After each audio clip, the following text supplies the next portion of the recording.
50 গ্রাম হলো ডালচিনি আর 30 গ্রাম ইলাচ, 30 গ্রাম জিরা,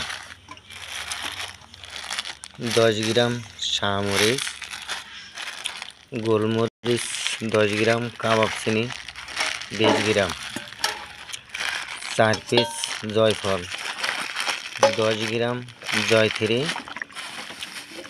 পেস্তা বাদাম 100 গ্রাম, পোস্ত দানা 100 গ্রাম,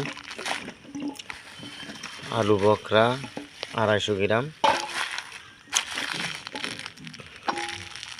আলু বকরা টেস্টি হইল 30 গ্রাম, গুঁড়া ঝাল 50 গ্রাম, বিরিয়ানির মশলা হলো 15 কেজি চালের বিরিয়ানি ভাত রান্না করব। প্রথমে 3 কেজি তেল দিলাম আর 500 গ্রাম ডালডা, পরিমাণ মতন মশলা, আদা রসুনের রস। এবারটা আপনার পানি দেওয়া হবে, গরম পানি।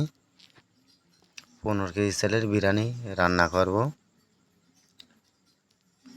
15 কেজি গরুর মাংস প্রথমে রান্না করে নিয়েছি। আর এখন গুঁড়া মশলা আর লবণ দেওয়া হলো, তেজপাতা পরিমাণ মতন দেওয়া হলো, কাঁচা ঝাল পরিমাণ মতন দেওয়া হচ্ছে।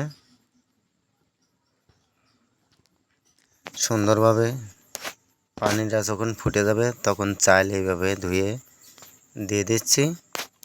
আমি যখন বিরিয়ানি রান্না করি এইভাবে রান্না করি, অনেক চমৎকার রান্না হয়। পরিমাণ মতন টমেটোর সস দেওয়া হচ্ছে।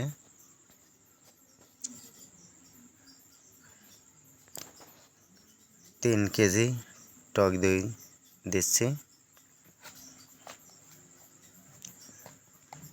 দইগুলো দিয়ে সুন্দরভাবে নাড়াচাড়া করব।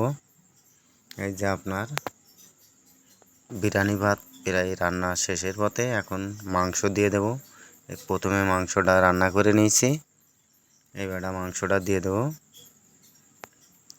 সুন্দরভাবে মাংসটা দেওয়া হচ্ছে, দিয়ে সুন্দরভাবে নাড়াচাড়া করব। বিরিয়ানি ভাত রান্না হয়ে গেছে। এখন আপনার লাউয়ায় দেব চুলোর থেকে, সুন্দরভাবে দিয়ে সুন্দরভাবে নাড়াচাড়া করে উপরে ঢাকনা দিয়ে আপনার কয়লা দিয়ে দেব, দমে রেখে দেব। তারপরে আপনার সুন্দরভাবে যখন ঝোড়ো হয়ে যাবে তখন ভেঙে দেব সুন্দরভাবে। এই যে আপনার কয়লা দিয়ে দিচ্ছি। ভিডিও দেখে যদি ভালো লাগে তাহলে লাইক শেয়ার কমেন্ট করে দেবেন।